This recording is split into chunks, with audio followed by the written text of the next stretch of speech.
राम राम भाई सारे भक्तों ने।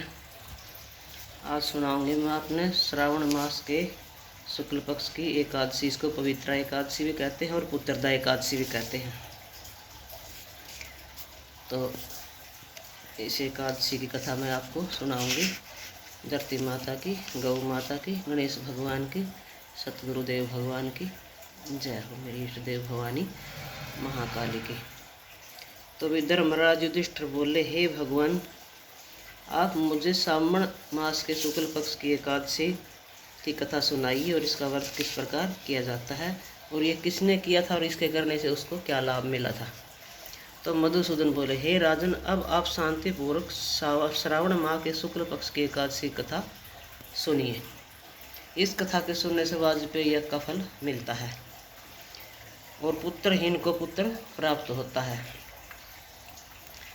तो वह एक बार महिष्मती नाम की नगरी में एक राजा रहता था। वह राजा महिषजित नाम का राजा रहता था। वह पुत्रहीन था, उसका कोई पुत्र नहीं था। वह बहुत चिंताग्रस्त रहता था और बहुत दुखी रहता था। तो उसने, क्योंकि पुत्र के बिना इस लोक और परलोक दोनों में सुख नहीं है, राजा ने पुत्र प्राप्ति के लिए बहुत प्रयत्न किए, लेकिन वह सारे निष्फल रहे। जब वह राजा वृद्ध होने लगा तो उसकी चिंता और भी बढ़ने लगी। एक दिन राजा ने प्रजा को संबोधन करके कहा कि न तो मैं अपने जीवन में पाप किया है और न अन्यायपूर्वक प्रजा से धन एकत्र किया है, न मैंने कभी देवता और ब्राह्मणों का धन छीना है, तो और अपनी प्रजा को पुत्र की भांति पालन पोषण किया, फिर भी मुझे ये दुख क्यों मिला है कि मुझे पुत्र नहीं है। तो मेरी समझ में कुछ नहीं आ रहा। राजा महिषजित की इस बात को विचारने के लिए मंत्रीगण आदि वन को गए। वहां वन में जाकर उन्होंने बड़े बड़े मुनियों के दर्शन किए। फिर वे वयोवृद्ध और धर्म के ज्ञाता लोमस ऋषि के पास गए। उन सब ने जाकर महर्षि को यथा योग्य प्रणाम किया और उनके सम्मुख बैठ गए। उनसे विनय करने लगे कि हे देव, हमारे अहोभाग्य है कि हमें आपके दर्शन हुए हैं। इस पर लोमस ऋषि बोले, हे ब्राह्मणों, आप लोगों की विनय तथा आपके सद्व्यवहार से मैं बहुत प्रसन्न हूँ। अब आप मुझे अपने आने का कारण बताइए।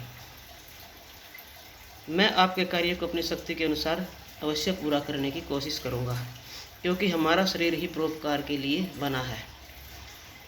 लोमस ऋषि के ऐसे वचन सुनकर सब बोले, हे ऋषि, आप हमारी समस्त बातों को जानने और ब्रह्मा से भी अधिक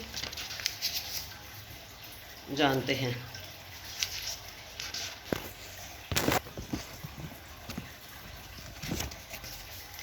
महिष्मती नाम की पुरी में एक महिषजित नाम का धर्मात्मा राजा है। वह प्रजा को पुत्र की भांति पालन करता है, परंतु फिर भी पुत्रहीन है। इससे वह बहुत दुखी है। हम लोग उस राजा की प्रजा है, क्योंकि प्रजा का कर्तव्य है कि राजा के सुख में सुख माने और दुख में दुख माने। और उसके पुत्र ना होने का अभी तक कारण प्रतीत न हुआ है। हम यह जानना चाहते हैं कि वह पुत्रहीन क्यों है। इस पर लोमस ऋषि ने एक क्षण के लिए नेत्र बंद किए और राजा के पूर्व जन्मों का निरीक्षण किया और कहने लगे, हे ब्राह्मणों, यदि यही राजा पिछले जन्म में अत्यंत निर्धन और बुरे कर्म करने वाला था। एक गांव से दूसरे गांव में घूमा करता था। एक दिन ज्येष्ठ मास की शुक्ल पक्ष की द्वादशी के दिन 2 दिन से भूखा था। दोपहर के समय एक जलाशय पर पानी पीने गया। उसी समय ब्याई हुई प्यासी गौ भी वहां पर जल पी रही थी। राजा ने उस प्यासी गौ को हटा दिया और अपने आप जल पीने लगा। हे ब्राह्मणों, इसलिए राजा को यह दुख भोगना पड़ रहे हैं। एकादशी के दिन भूखा रहने से उसको राजा होना पड़ा और प्यासी गौ को हटाने से उसे पुत्र का वियोग भोगना पड़ा है। इस पर लोमस ऋषि बोले कि हे महर्षि, शास्त्रों में ऐसा लिखा है कि पुण्य से पाप नष्ट हो जाते हैं, इसलिए कृपा करके आप राजा के पूर्व जन्म के पाप नष्ट होने का उपाय बताइए, क्योंकि इस पाप के क्षय होने से पुत्र रत्न की उत्पत्ति होगी। ब्राह्मणों के ऐसे वचनों को सुनकर लोमस ऋषि बोले, हे ब्राह्मणों, यदि श्रावण माह के शुक्ल पक्ष की पुत्रदा एकादशी को तुम लोग सब व्रत करो और राजा को पुण्य प्रदान करो तो राजा को पुत्र जरूर होगा। मंत्रियों सहित समस्त प्रजा महर्षि लोमस ऋषि के वाक्यों को सुनकर प्रसन्नता पूर्वक अपने नगर को वापस आई।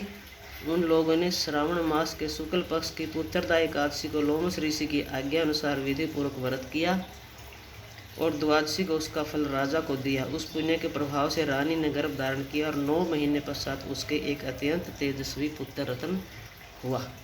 हे राजन, इसलिए इस एकादशी का नाम पुत्रदा एकादशी पड़ा। जो मनुष्य पुत्र रत्न को प्राप्त करना चाहते हैं उन्हें इस एकादशी का विधि पूर्वक व्रत करना चाहिए। इस व्रत के प्रभाव से इस लोक में सुख और परलोक में स्वर्ग मिलता है। तो भाई ये थी एकादशी, पुत्रदा एकादशी की कथा। और अब मैं सुनाती हूँ आपको 26 एकादशियों के नाम, जिसका मतलब उद्यापन में सामर्थ्य ना हो करने की, तो इन 26 नामों के पढ़ने से ही उसको उद्यापन का पुण्य प्राप्त हो जाता है।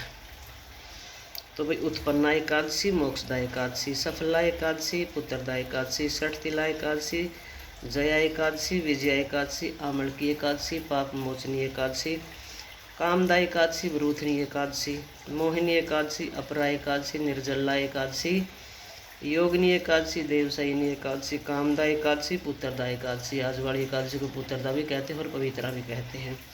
अजय एकादशी, वामन या परिवर्तनी एकादशी, पापा कुंसा एकादशी, इंदिरा एकादशी, रमा एकादशी, देव प्रबोधनी यानी देव उठनी एकादशी, और लोन के महीने की हैं परमा और पद्मनी एकादशी। तो भाई ये एकादशी 26 एकादशियों के नाम है।